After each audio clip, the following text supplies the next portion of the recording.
네, 저 같은 경우에 올 7월에 보세사 시험을 보고 나서 이번 하반기에 33회 온산지 거리사 시험을 보게 되었습니다. 사실 제가 처음부터 준비한 건 아닌데 대학교 선배 소개로 보세사 시험을 보게 됐고요. 보세사 시험을 보면서 온산지 관리사 겹치는 과목도 있었고요. 온산지 관리사 공부가 재미있어서 시험까지 보게 되었습니다.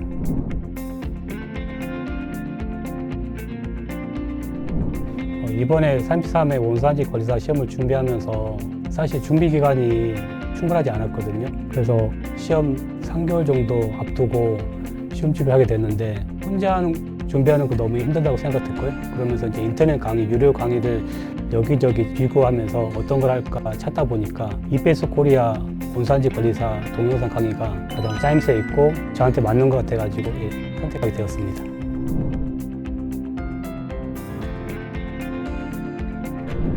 저 같은 경우에 이제 일과 시험 준비를 같이 병행했었거든요. 아무래도 절대적인 준비 시간은 많이 부족했습니다. 그렇지만 이제 일 끝나고 퇴근해서 집에 와서 최대한 하루에 2시간 정도 공부하려고 했고요. 그리고 일 안 나간 쉬는 날에는 최대한 10시간씩, 어쩔 때는 10시간 넘게 공부하기도 했습니다. 최대한 집중해서 하려고 했고요. 가장 중요한 건 아무래도 시간도 충분하지 않았고 저 혼자 공부하는 게 현실적으로 쉽지 않았기 때문에 EBS 코리아 동영상 강의를 최대한 많이 들으려고 노력했습니다. 제 기억에 5번 넘게 들었던 것 같고요. 그 중에서 이제 품목 분류하고 온산지 결정 기준 이 과목은 더 신경을 써가지고 듣고 공부했던 것 같습니다.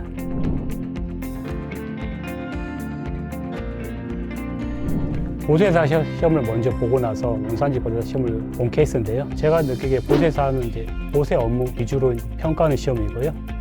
온산지 관리에서는 이제 FTA 협정 이후에 온산지 관련해서 전문 지식을 평가하는 시험 같습니다. 구체적으로 이야기하자면 품목 분류나 온산지 결정 기준 아주 중요한데요. 사실 이 두 과목은 혼자 공부하기는 쉽지 않습니다. 아무래도 전문적인 강사님의 도움을 받는 게, 그 중에서도 EBS 코리아 강의를 도움받는 게 저한테는 절대적이었고요. 큰 도움이 되었습니다.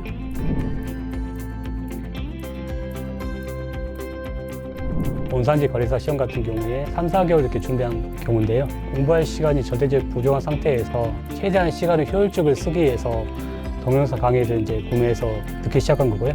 EBS 코리아의 동영상 강의는 제가 느끼기에 군더더기 없이 딱 필요한 내용만 강의가 이제 짜임새 있게 구성이 되어 있고요. 저 같은 경우엔 FTA 협정하고 협정 이 과목 공부하면서 안준호 관세사님 수업 스타일이 저한테 많이 맞았던 것 같습니다. 약간 좀 지루한 면도 살짝 있었지만 그래도 아주 그 기본적인 그 이론 습득을 하고 이제 기출 문제 푸는 과정에서 저한테 절대 도움이 되었던 것 같습니다. 그리고 이제 품목 분류나 온산지 결정 기준 같은 경우에 두 분의 교수님한테 수업을 들었는데요. 이기훈 관세사님 수업하고 이유라 관세사 수업을 들었는데요. 이기훈 관세사님은 약간 좀 말도 빨리 하시면서 요점 위주로 훑어주시는 게 저한테 많이 도움이 됐고요. 이유라 관세사님은 친절하게 설명을 해주시면서 뭐 하나 빠뜨리지 않고 시험을 준비할 수 있도록 해주는 그런 게 저한테 큰 도움이 됐던 것 같습니다. 그리고 수직 통관 같은 경우에는요, 안준호 관세사님 수업을 들었지만 이 부분은 저는 이제 이미 보세사 시험을 보면서 이미 준비한 부분이어서 크게 부담이 없었던 것 같습니다. 전체적으로 제가 보기에 EBS 코리아의 강의는 정말 좋았던 것 같고요. 혹시 온산지 관리사 시험을 준비하시는 분이 있다고 하면 적극 추천합니다.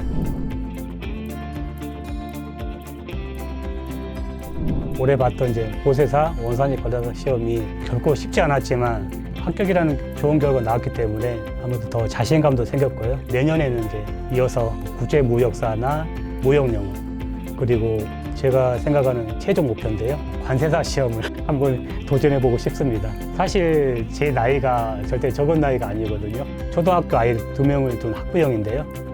시험 준비하는 게 쉽지가 않습니다. 그렇지만 지금은 다 100세 시대라고 하지 않습니까? 100살까지 충분히 살 수 있을 것 같아요. 그래서 인생의 2막을 준비하는 입장에서 최종 목표 관세사 시험 도전이 무모할 수도 있지만 한 단계 한 단계 최대한 주어진 여건에서 노력을 한다면 그것도 가능하리라 생각하고요. 혹시 저같이 적지 않은 나이에 학부형으로서 앞으로 정년 이후에 이런 생활에서 걱정하거나 미리 준비하려고 생각한다고 하시면 저같이 과감하게 용기를 내서 이쪽 공부를 하시는 것도 괜찮습니다.